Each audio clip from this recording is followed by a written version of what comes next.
Aretha, if you'll just show the first slide, please. Good morning, everybody, and thank you for taking the time to join me today.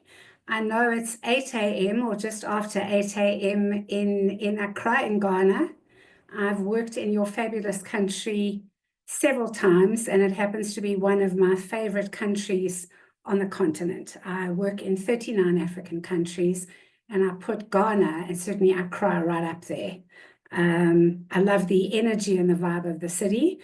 Just a brief overview on who I am. I'm not going to waste much time, but I think you need to know who, in fact, is presenting to you today. I'm a journalist. I've been working in the media for the last 41 years. I started at the age of 20, so you can do the maths. The DNA, I still have what I call blood in my ink stream. I don't have bloodstream, I have an ink stream. I come from newspapers of old, the cut and thrust of printing presses from the old days. I'm a foot in the door journalist. I've had my big toe broken on my right foot 3 times for putting my foot in the door in an effort to get people to speak to me. So it's in my DNA. And as much as I work as a media consultant right now, and I do webinars, I facilitate media training, I facilitate crisis communications training, I act, if you like, as a spin doctor for a lot of big brands, for government, etc. Inside my heart still beats the heart of a reporter. I've worked as a news reporter for many years. I moved into crime reporting for many years. I then became head of the investigative desk, a job that I absolutely loved. I worked on radio, on a talk radio show for several years, anchoring a weekend show. I've worked both as a presenter, a producer, and a researcher on both local and national television. And what I do is I straddle both worlds now. So I use my experience as a journalist to enable clients in the NGO sector, big corporates, government, state-owned entities to be able to manage the media, because there's nobody who understands the media, I think, as well as a journalist does. So very warm welcome to the agenda setting theory of the media. It's something that I've given some real thought to, because we need to have a look at what agenda setting is. Aretha, if you'll roll to the next slide. So when we look at agenda setting, I'm not sure, Gilbert, if I'm spotlighted or not, but if we have a look at what the agenda setting theory is, essentially the agenda setting theory is the idea that the media doesn't tell people what to think, but rather what to think about. And I think that's a very important distinction. So journalists, for the main part, are not telling people what to think, but they're telling people how to think about something. And that's a huge power. So that means, certainly to my mind, that when the news covers certain topics a lot more than others, those topics automatically become top of mind in the audience's mind, in the audience's attention span. So this theory suggests that the media plays an enormous role in shaping what issues people view as critical, and even if they don't directly tell their readers, their viewers, their listeners what opinions to have. So let me stress that again. So the media plays a big role in shaping what issues people see as important, but they may not tell you what opinions to have. But we'll go on to that a little bit later. If we'll roll to the next slide. Okay, so let's look at the agenda setting theory. And the agenda setting theory is, it's interesting. It was introduced by 2 gentlemen in the 1970s. Now, I was born in 1963, so these gentlemen obviously are a lot older than me. Their names, Maxwell McCombs and Donald Shaw. Okay, so what Maxwell and Donald did is that they studied how the media influenced what issues people talk about. And what they did is that they focused around elections of the particular day. By comparing topics in the news with what people said were important issues, they found a strong link. So let's look at, they're covering elections, journalists are covering news. And what Maxwell and Donald do is they compare the topics in the news with what people are saying is important, and there they find the strong link. So what this theory did, this agenda setting theory, is it showed, and it still does show so many years later, that the more the media talk about something, the more the public see it as an important issue. Now, I've worked as a journalist, as I said, for 41 years. I've worked in the UK and the US as a journalist too, both on 6-month sabbaticals, and I work in 39 countries in Africa. I've worked in newsrooms around the continent, and I still see, you know, I'm going back to my roots by presenting this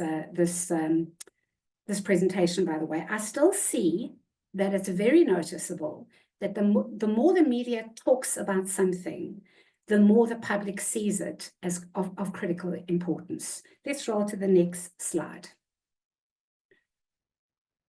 Okay, so let's look at how the agenda setting theory works. So, selection of stories is a big one. So I remember sitting in diary meetings on Sunday newspapers, on weekend newspapers.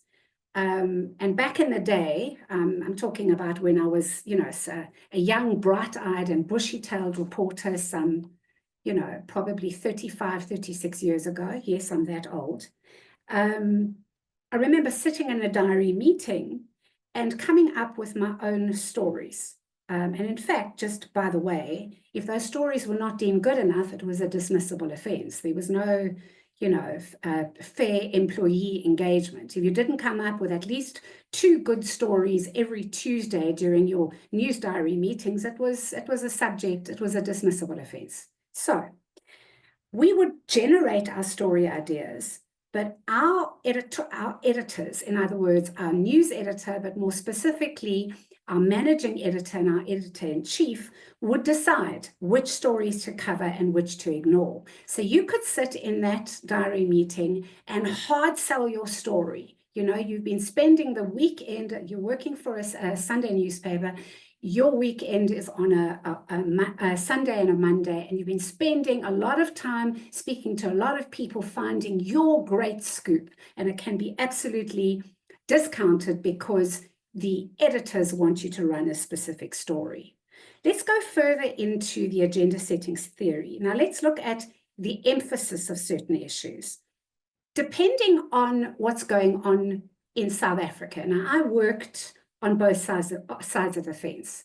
I covered South Africa in transition to a democracy. I would wear, my standard gear was a bulletproof vest.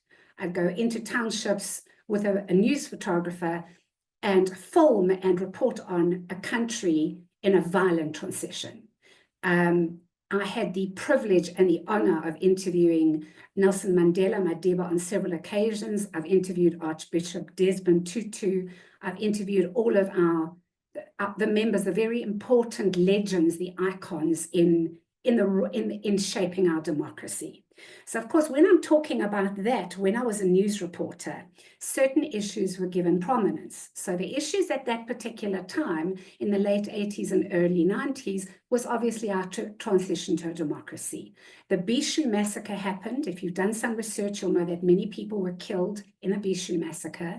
You'll know that Nelson Mandela and F.W. de Klerk, who was the president, he was the outgoing president as Nelson Mandela was coming in. They were both awarded the UNESCO Peace Prize in Paris, the Nobel Peace Prize in Paris at the time. And it was the first time that we had a famous artist coming to put up an event in South Africa. His name was Paul Simon. I mean, we'd been sanctioned by artists, you know, for years and years. And suddenly everybody was voting yes in the referendum. So the news became very political and attention was given to those particular issues. Now, again, it depends what kind of newspaper you're working for. So if you're working for, back in the days, a so-called white liberal newspaper, then that narrative dictates how you report, no matter how you're feeling. If you're working for a publication that is not pushing that particular agenda, then your reporting is skewed. Okay, so that is emphasizing certain issues. Then let's look at framing the narrative. So I worked, my first newspaper, this is gonna date me, was the Rand Daily Mail. I have the front page of the Rand Daily Mail framed in my office with big gaps where pictures and copy were supposed to be, because it was vetted out by the security police at the time. The Rand Daily Mail was seen as the first white liberal newspaper in South Africa. And during the apartheid years, it literally, we eventually had to close down. So the way the media think, certainly, or the way the media report on stories certainly shapes the way its readers, its viewers, its listeners think about and understand certain issues. Let's roll on to the next slide, Aretha. Okay, so now let's look at examples of this great agenda setting theory. Okay, so politics. So our government right now, and by the way, I've had the privilege of interviewing Jacob Zuma. I don't know if that's a privilege or not, but I've had a privilege of interviewing Thabo Mbeki, Jacob Zuma, Cyril Ramaphosa. So I have straddled both sides of the political fence. And in fact, I'm very proud to say that I covered our first democratic elections for Sky News at Gallagher's estate. And I was there as the voting was coming in. And it was such a feeling of Ubuntu. We were such a rainbow nation. And I'm not quite sure if we are a rainbow nation anymore. I think we've lost our way. And certainly, in my opinion, I think Madiba must be turning in his grave. So let's have a look at examples of agenda setting. So let's go back to the field of politics. So the media then focuses on certain politicians or policies that can shape public opinion, but more importantly, ladies and gentlemen, influence voting behavior. So if everybody is voting yes in the South African referendum for Madiba to come in, that shapes the that influences voter behavior. Okay, let's look at crime. Now, I was chief crime reporter, a very tough beat in an apartheid South Africa, dealing with very brutal policemen and getting stories in any event. Now, crime, we know. I mean, back in my newsroom, the saying was, if it leads, it bleeds, or rather, if it bleeds, it leads. So crime, or the coverage of crime, can be very much sensationalized and create a perception of increased crime rates, even if crime rates are decreasing. Now, unfortunately, we can't say crime rates are decreasing in South Africa. That is permanently on the rise. But I'm going to tell you that I wrote a book based on being a chief crime reporter. There was a serial killer operating within a 2.5 kilometer radius of my flat. I was told off the record that he was a policeman living in the single barracks of the Norwood police station behind my block of flats. 5 women were raped in the area, and my editor at the time of the now defunct Sunday Star was really angry at me for being a chief crime reporter and missing out on the fact that 5 women had been raped within a 2.5 kilometer radius of my block of flats. So he dispensed me with my tail in between my legs to find out what was going on. With most people who commit serial crimes, the violence starts escalating. So this man, who was actually, as I said, a policeman from the Norwood police station, his rapes became murders. He would climb up the first floor, climb up a drain pipe into the first floor windows of flats. He would recce out the area when the tenant wasn't there. He would come back in the middle of the night when the urge grabbed him. He would pistol whip the woman in bed. He would then have a bite of a piece of cheese or a polony in the fridge. He would leave his DNA everywhere. He would take a sip from the orange juice or the milk in her fridge. And if she turned on the lights, he would shoot her in the head. Now, as it so happened, I was in the epicenter of his violence. He raped a woman living next door to me one in a flat across the road, and one in a commune down the road. And I used to be a high-impact aerobics junkie. I used to teach Jane Fonda type aerobics. Now, ladies and gentlemen, that's the 80s, right? Late 80s. So you can imagine this old girl wearing a lycra leotard, leg warmers in all the fluorescent, vibrant colors. Okay, so what the police decided to do was they decided, hey, here's a crime reporter who's living within a 2.5 kilometer radius of this crime siege. Let us use her as bait. So they asked me if they could use my flat as their surveillance point. And they did that. And they also asked me one day to walk down Iris Road. Now, my flat was at the corner of Grant Avenue and Iris Road. They asked me to walk down the road in an effort, it was sort of 11, 12 o'clock at night, in an effort to draw the serial killer out. And of course, that didn't work because here I am.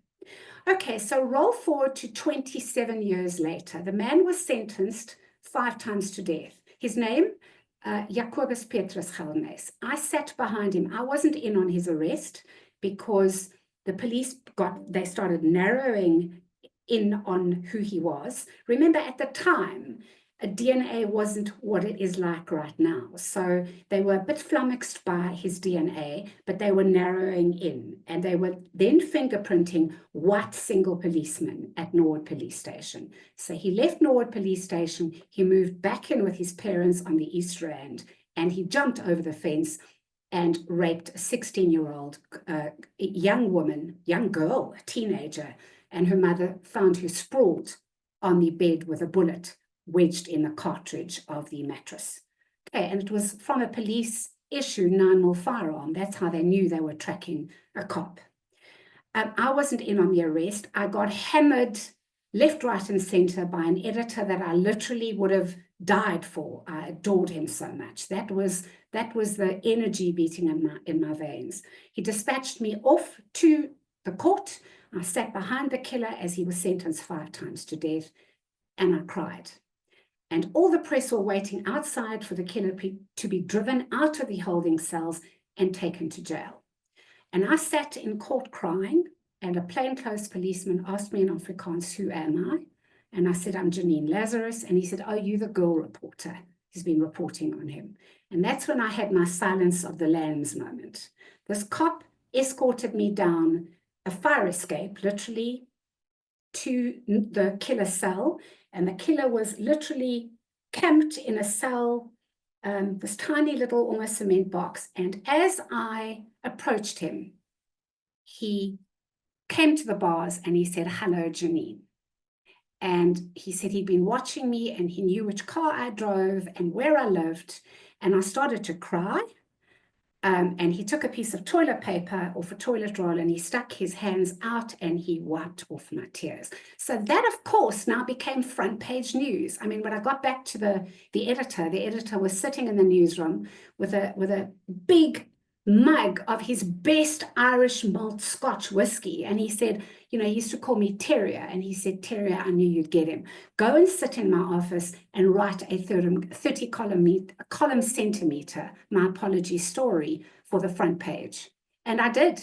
And I led the newspaper. That story led the newspaper for at least 2 years, right up until his arrest and afterwards.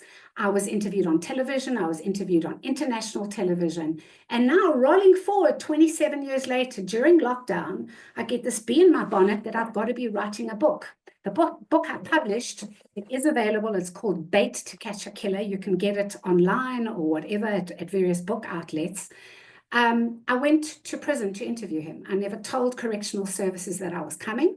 I simply arrived. It was a real mission to try and find his ID number and his prison number. I'm a journalist and I found it and I just arrived. And I did 3 interviews with him without recording anything, and that birthed my book. So that ties in with sensationalized crime reporting can almost create a perception of increased crime rates. Okay, so let's move away from my very sensationalist crime story. And by the way, that book is being made into a televised program. It's going to be on SABC at some point this year. So you see, That story itself is still spinning. What's it? He's been in jail for 29, 30 years, some 30 years later. Let's look at health.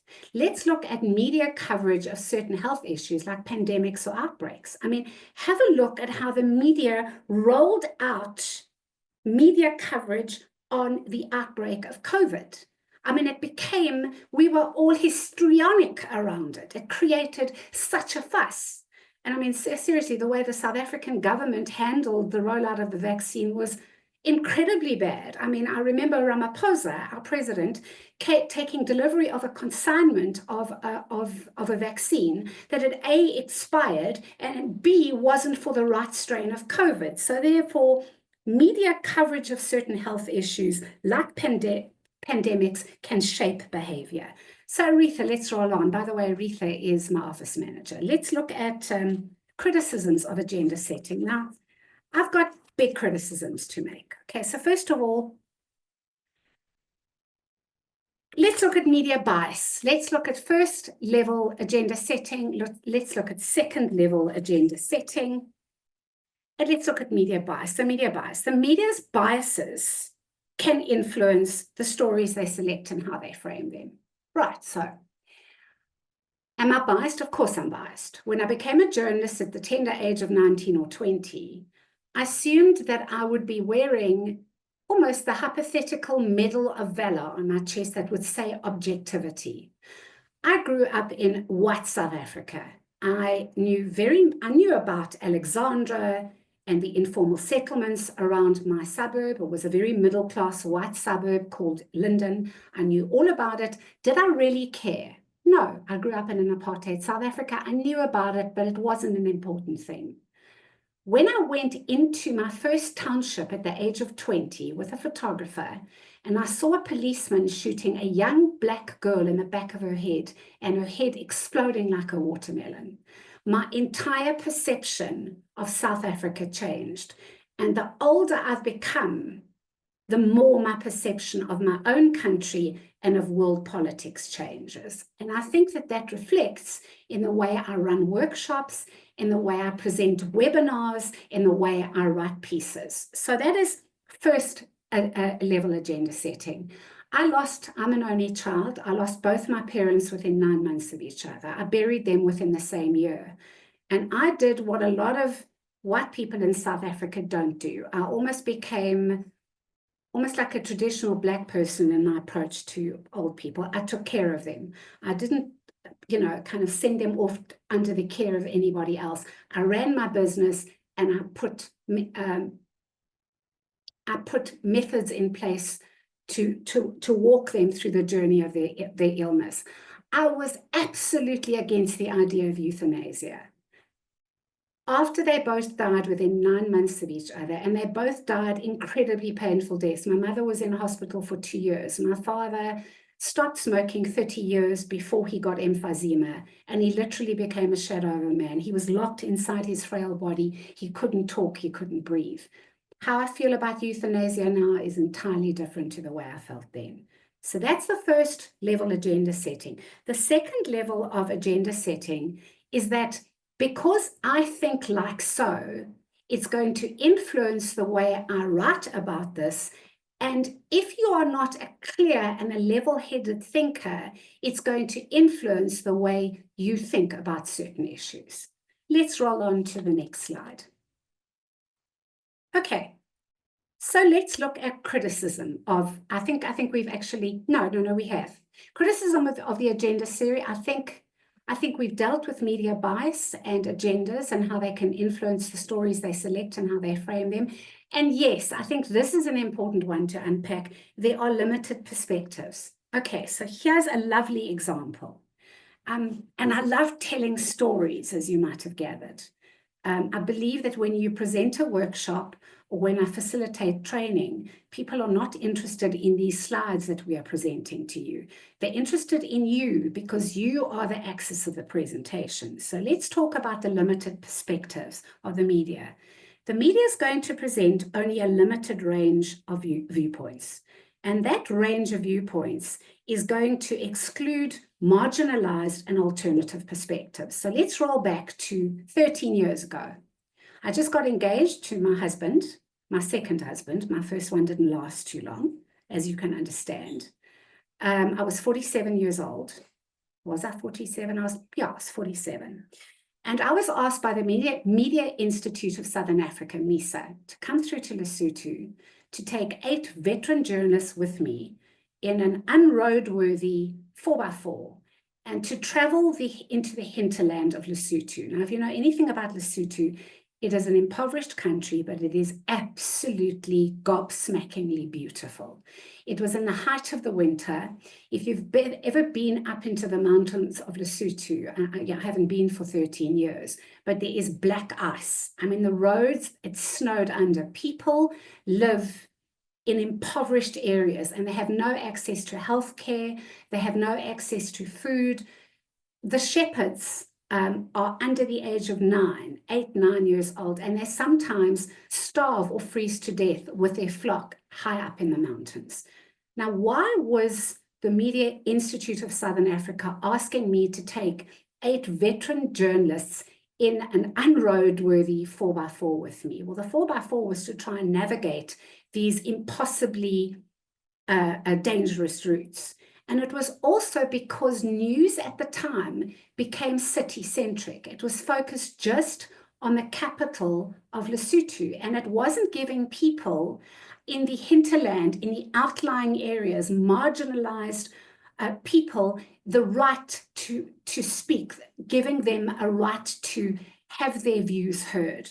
And the newsroom at the time decided it was municipal elections, and we needed to hear from the other side of Lesotho, and that's exactly what we got. And I remember one of the stories I was covering, it was too terrible. And I'm going to be as explicit as I can. I'm dealing with open-minded people, I hope. There was a village called Mogotlong, right at the top, I mean, above sea level. It was freezing cold. Now, the community of Mogotlong would only eat once a week. Why? Because living high up in the highlands of Lesotho, when it is snowing during the thick of winter, there's no access routes. There's no sanitation. There's no access to healthcare. There's no access to anything. So what they would do is I centered a story on the poverty in Lesotho, but how I pivoted that story was around a steaming rubbish truck. So this rubbish truck would have a poisonous contents in its belly. It would have hospital waste. Think about hospital waste, people. It would have expired foodstuffs. Think about the maggots crawling on the expired meat. It would have, obviously, plastics and, I don't know, metal, etc. And all would all be in the steaming belly of the beast of this rubbish dump truck. So residents in Mogotlong would wake up every Wednesday morning with hope in their hearts because they would hear the thick black wheels of this rubbish dump truck rolling its way, crunching through the ice and getting to the top of Mogotlong. And at that particular point, it would vomit out its contents into this big municipal dump. And guess what, ladies and gentlemen? The community would jump in and feed. Okay, and despite the human waste, the excrement, the expired foodstuffs, this would be the first meal that they would have for the week. And the tribal chiefs, the elders, tried to build fences around this rubbish dump. They didn't care. Okay, they pulled them down, and that's the way they fed. So the reality is here we're talking about poverty in a tiny little country, the Kingdom of Lesotho, with humble, wonderful people. And we're talking about poverty and HIV/AIDS, which is rampant or was rampant in Lesotho. And we center it around this village in Mogotlong. So there we go. So that's the limit. That's my viewpoint. But there, what I'm doing is I'm presenting a marginalized viewpoint. And by the way, that was front page news. Okay, let's go to the next slide. Okay, so let's have a look at it.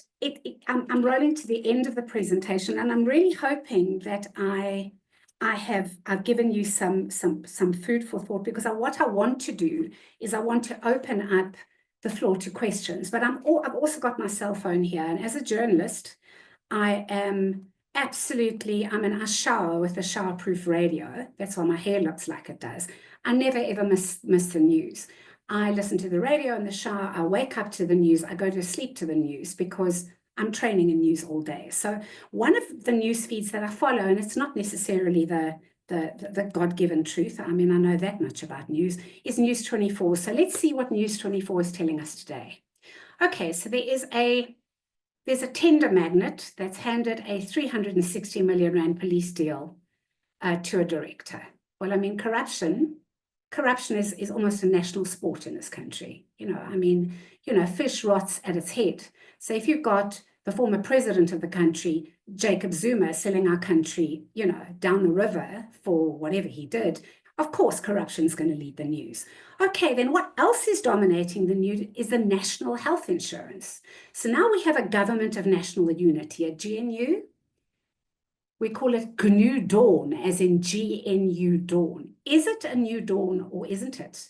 I saw green shoots after the election of the government of national unity. I'm not sure if I'm watching them turn brown or not, but our president has decided to run with a national health insurance, because let's face it, everybody has a constitutional right to access healthcare, okay?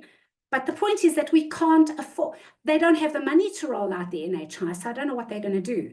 And we have state capture. We don't see anybody in orange uniforms. So I wonder what's going to happen with the NHI. And of course, there's a pushback from people who have private medical aids, people who can afford to have private medical aids. And here we go, 10 people killed, several injured in a Free State crash between a bus and a truck. We have some of the highest road accident fatalities in this country. And no matter what our metro police or what the Johannesburg roads or what the country's road authorities tell us, we keep having accidents. Okay, Gaza is a big thing. A South African Jewish organization condemns Israel-Gaza humanitarian aid block, dominating the news. Trump, of course, Captain Orange. I call him Captain Orange, or Mr. Dump. Captain Orange. I mean, did you see Trump's interfacing with Zelensky? I mean, I use those, by the way, as clips to drive home media training. So there we go. That's what's dominating the news as of now in South Africa. I mean, of course, I watch all the networks as well. So let's look at our conclusion. Okay. Agenda setting is a very powerful concept, and it highlights the media's influence on shaping public opinion. So for us, for the people who are not the media, it's important to understand that the media sets an agenda, and that the consumers of this agenda need to become critical consumers of information and seek out diverse perspectives. Just because the media is telling you it is so, doesn't mean it is so. So we would hope that the people who are engaging, have their own thought processes, their own opinions. But the reality check is that there are a lot of people living on the poverty lines in South Africa, living in informal settlements, and don't really understand how to analyze news and how to kind of put their own spin on it. These might be illiterate people, and I think that they are left out of the national discourse. So my final thoughts, and I would ask you please to engage, to put up your hands. I don't like speaking to a blank screen.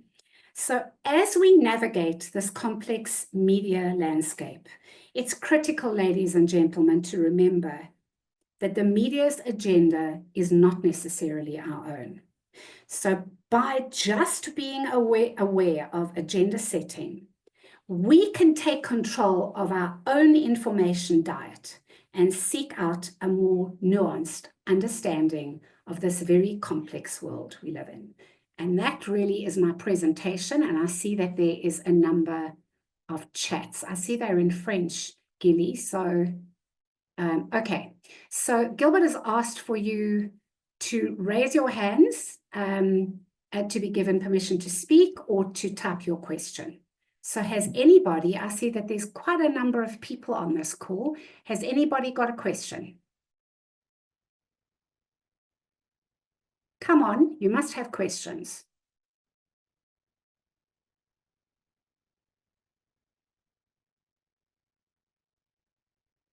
No questions?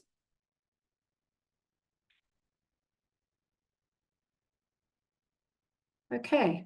While we're waiting to see if there are any questions, let me roll out some more examples for you. So, let me have a look. Okay, so I'm going to ask you, do you get your information just from the media? Where do you get your information? And let's also look at the importance of social media. Now, people are turning to social media to get their news. And at the end of the day, social media is not curated. You know, things are run on social media that are not fact-checked. We now have the advent of AI. We have deep fake. We have fake news, deep fake. So what do you actually trust? And that's the battle that I find myself trying to win or trying to fight for my clients in the media space, because something may be published on social about a particular company that I am working with that is patently untrue, but it appears on social media and it literally becomes a wildfire of news. So there's no way of controlling that. So we're moving out of those dark days of the 1980s, early 1990s, and we're moving into a huge social media imperative. I see that there is a hand up, Gilly. So will you turn whoever it is on? Oh, somebody here, Antoinette Pampton. Hi, Antoinette. Can I talk about agenda cutting? I don't know what you mean,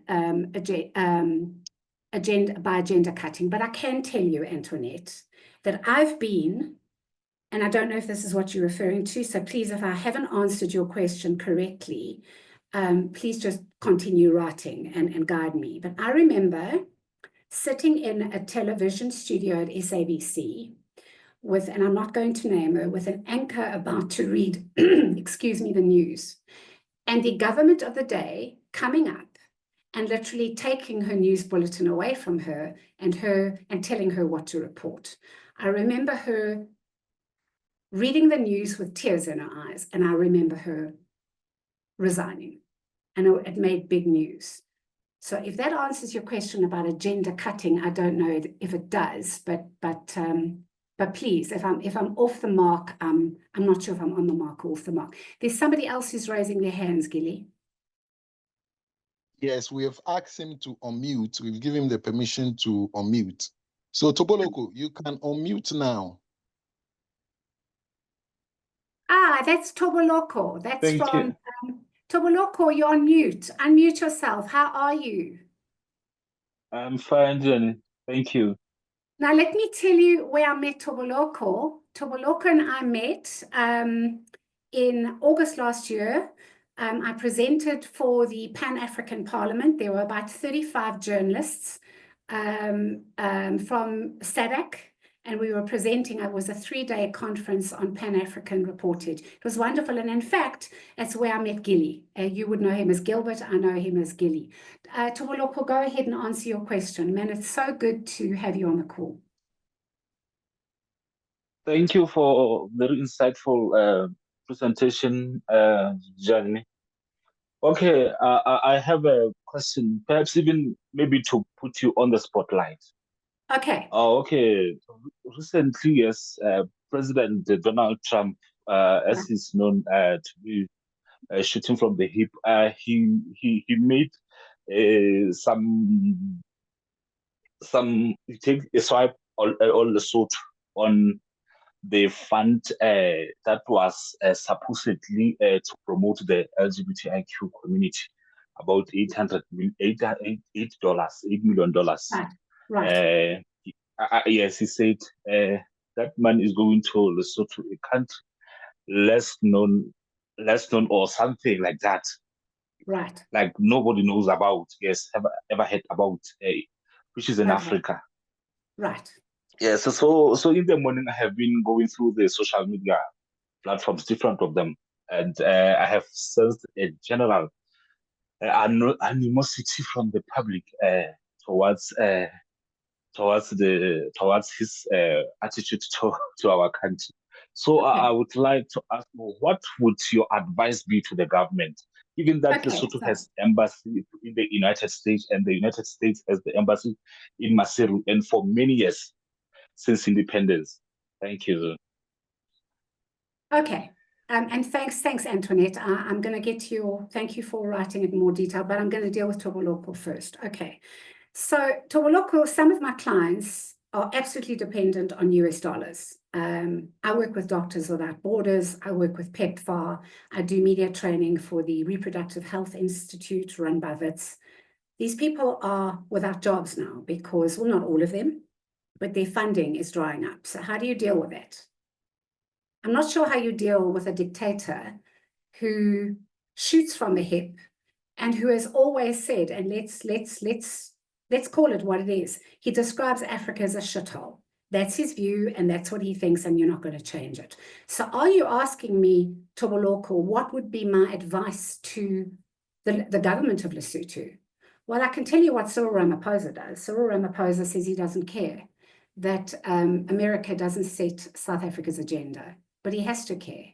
He has to care because funds of one of my clients that I get awarded to do work for regularly is the South African Medical Research Institute. They do cutting edge research into things like HIV/AIDS, into tuberculosis, into chronic disease. And if America is cutting funding into their research, Ramaphosa has got to care. So, he says he doesn't care. He says we're our own country. We won't take instructions from Donald Trump. But the fact is it hurts our bottom line. And when the dollars are withdrawn, it's going to impact the way we work going forward. Okay, so Antoinette says, does that answer your question, Toboloko?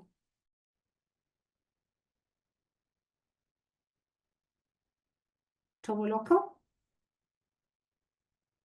Okay. Toboloko, you're on mute. Does that answer your question?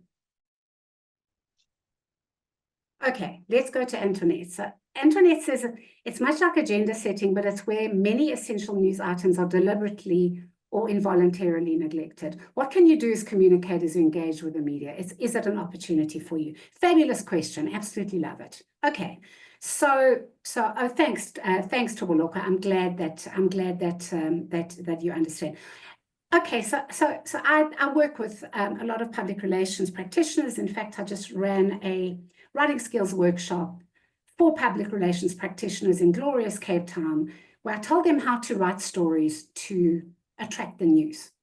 So what do you do as communicators when stories are deliberately or involuntarily neglected? You've got to find a news hook for them, Antoinette. And it's quite difficult to find a news hook if it's being deliberately neglected by the news media. So if there is something that you would like the media to cover, have a look at the news narrative during the week or during that month and see if what you want covered can kind of hang on to the coattails of that breaking story. I call it newsjacking. And that's where a lot of public relations practitioners get media coverage through newsjacking. So, for example, I work in the coal mining space. I work in the diamond mining space. I work in fossil fuels. I work in the green energy sector, in platinum. Okay, so we've just had the mining in Indaba. I've just trained somebody ahead of the alternate energy in Indaba. So if you've got something around those particular Indabas that are crucially important to the economy of this country, then that's something that you can newsjack. Does that make sense to you? Anybody else with a question? Yes, I have a question. Yes, go Esther. ahead. Please tell me your name. Oh, Esther. Hi, Esther. Welcome. Thank you so much. I'm Esther Kima. I work for the Cameroon Radio Television Corporation. And Esther, wait, Esther. I have to tell you that I love Cameroon, that I've worked in Douala. and that I actually worked for a bank in Douala. I find, just FYI, the Cameroonian food out of this world. So so that's just something. I thought I'd just chew the fat with you on that. I remember eating shrimp in Cameroon. That was the best shrimp I ever tasted. Esther, go ahead with your question. Thank you so much.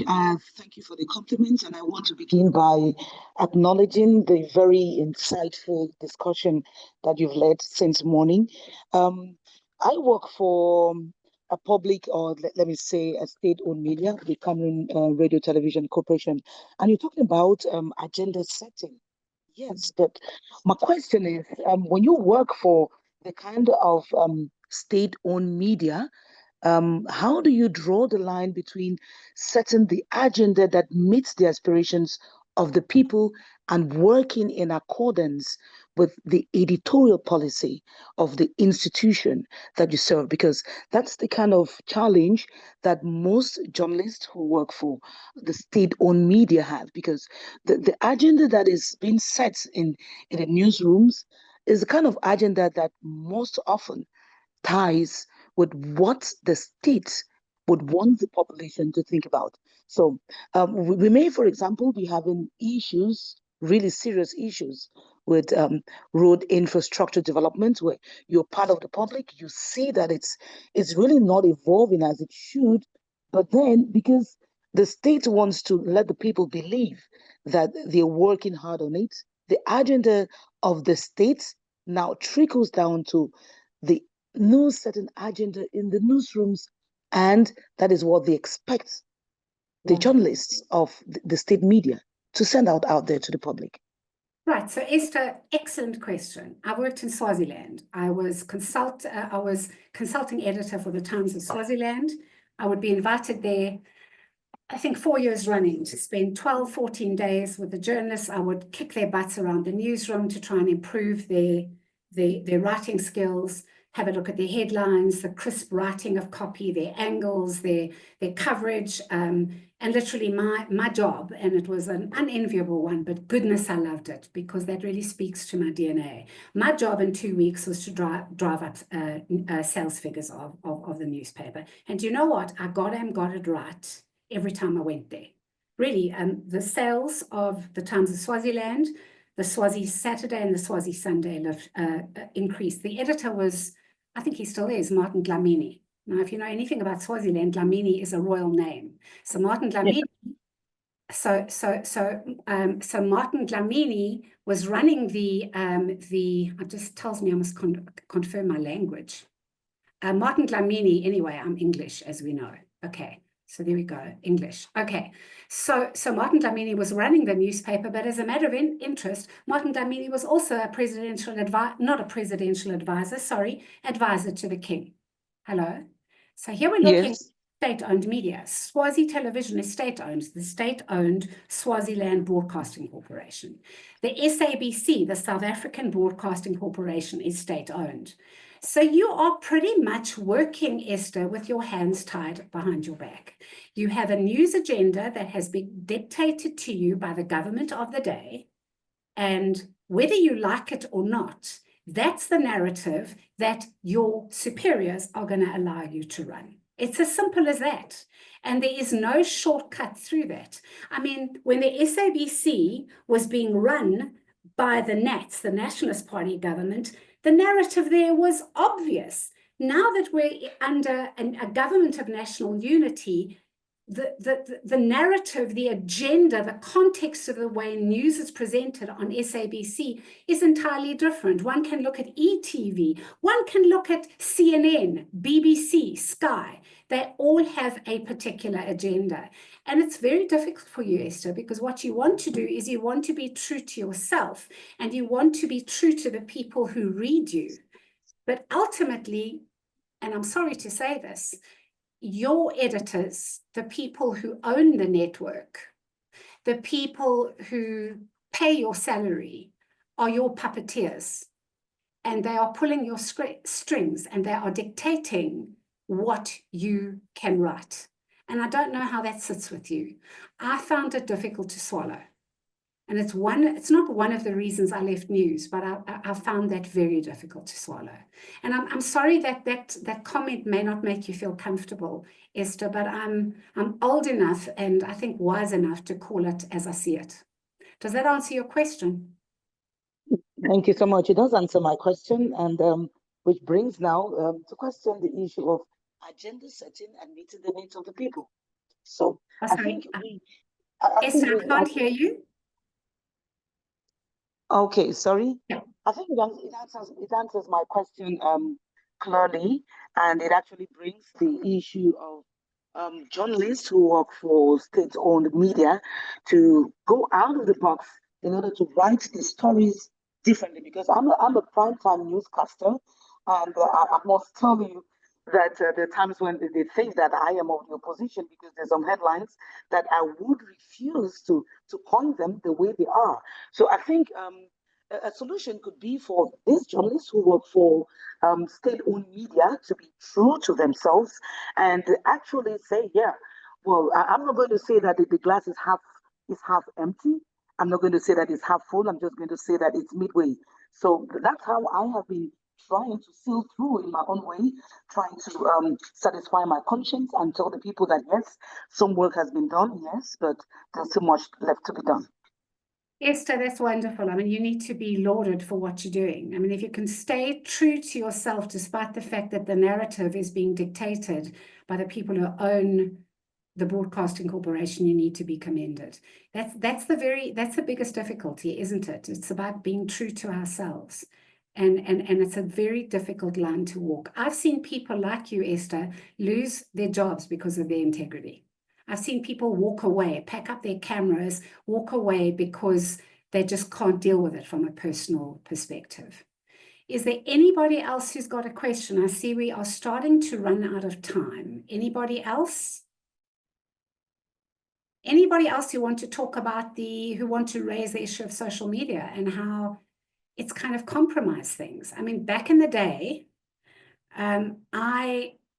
I would sleep under my under the desk that I wrote, under my desk where I was writing stories, initially typing them up on a typewriter, will you believe, and then moving to a huge behemoth of a computer. Back in the day, we would outscoop each other. You know, I must be honest, I would walk around with a nail this size because I worked for a Sunday newspaper. The other Sunday newspapers, cars were parked in the same parking lot as mine, and I would grab my cameraman and my notebook and my leaking pen with my nail, and I would let down the tires of other journalists so that we would get to the story first and get our pictures first before everybody else. It was a great time to be a young journalist. It was a great time to be alive. It was fantastic to cover a changing South Africa. But you see, social media has done away with the scoops. Everything is scooped on social media. So what scoops are there? And how true are those scoops anyway? Yes, and Gilbert says the state media journalists can find ways to leak information to private media journalists. Let's not forget, Gilbert, the brown envelope journalism. And brown envelope journalism is when you are paid to run with a particular story. Okay, so your point is around state media leaking information to private journalists. You've got to be very careful, Gilbert. It can be very career limiting. It can be very reputationally damaging. So yeah, you know, if you're clever enough and if you're astute enough, yes, you can. But you are treading on a tightrope. What about the journalists who push perspectives? There we go. How's that for an agenda? Somebody comes in. I remember the Guptas. You remember the Guptas? The Guptas and Jacob Zuma. I was asked to reputation manage the Guptas. I said, not on your Nelly. They were offering me massive amounts of money to handle reputational issues in the media, and I wouldn't do it. But I tell you what, it was tempting, because I would have earned more money in a short space of time than I've ever earned in my life. So there are political parties working in South Africa with journalists who report for them, the same way journalists are bought by rugby teams or soccer teams or to report a particular way. There's brown envelope journalism too, and it's alive and it's well in South Africa and in Africa. Anything else, people? We've had 20 participants on the call, which I think has been a reasonable turnout. Gilly, is there anybody else? No, please. And I think that so I think there is one question from Modesta. There we go. Yeah, there's Okay. one question from Modesta. So Modesta, welcome. So how do we control the spread of fake news or viral as PR officers? Are you obligated to reach out to fake news peddlers with actual facts? What you're obligated to do as a public relations practitioner with integrity and moral compass is you are to take whatever you are sent and you are to slice it and dice it and ask a million questions around it. It incenses me, Modesta, no end when I see journalists running with what is fed to them. They put their byline on top of that story and they take it as a God-given fact. You know, I mean, I know that I'm talking like an old lady, but back when I was news editing, I would take a press release, I would give it to a journalist, I would say, cross-check, double-check, I don't like this, put a different spin on it. So yes, so the way I don't know if you can control the spread of fake news, but you can certainly interrogate everything that is fed to you. And you can, and don't run with it, just don't run with it, do your own fact-checking, do your own interviews. I hope that answers your question, Modesta. Don't be, what's the word? The hungry monster just waiting to be fed. Do your own investigation.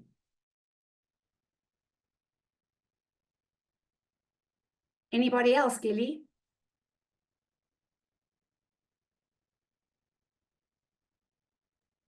No, Okay. please. So I think, okay, there's one from Gabriel. Okay, journalism, with the current economic situation facing most media organizations, how can the journalists pursue these agendas? Now, which agendas are you talking about? So, is this Gilly? How can you get a society that is polarized with politics and party affiliations to get through the perception about that particular issue? It's the eternal hypothetical question. How can you get people who are already polarized through politics and party affiliation to get through the perception around particular issues? Well, I'm gonna answer that question with no answer. I'm gonna say that you got your job cut out for you. I think, Gilly, that brings us to, would you agree, to the end of today's presentation? Yes, so thank you very much, Janine, for that brilliant presentation and the various answers to the questions. Colleagues, I know we would want to have more with Janine. Janine is slated to have another presentation in April. So yes, let's watch out for Janine in April. But yes, Janine, you also have a quick announcement to make about your upcoming training. So if you can share that with us, before we bring the curtains down. Surely. I am doing another presentation for Gilly because when Gilly calls, I answer. Because this is really going back to my roots and I love doing this. I am running a public workshop, a public webinar on the 10th of April on crisis communications. What do you do when the pawpaw hits the fan? What do you do when the SH1T hits the fan? How do you manage it from a public relations perspective, from a government perspective, from an NPO perspective? How do you handle it when the SH1T goes down? It's a tried and tested methodology. It's what I use during my training. We're going to be putting it out on social media. I think the webinar is going to rock. I did a webinar about 2 months ago. We had nearly 100 people on the call. So I'm hoping that this one we're gonna make it rain. So I just want to thank Gilbert, and I want to thank APPN for the opportunity to present. I miss news with every cell of my being. You know, when I watch a news story on camera, I think how I would have gone about reporting it, and I shout at the television saying, "Why don't you ask her that?" or "Why don't you ask him that?" So doing this is an honor and a privilege. And thank you for tuning in today and for sitting through what was a little over an hour. Thank you, Gilly.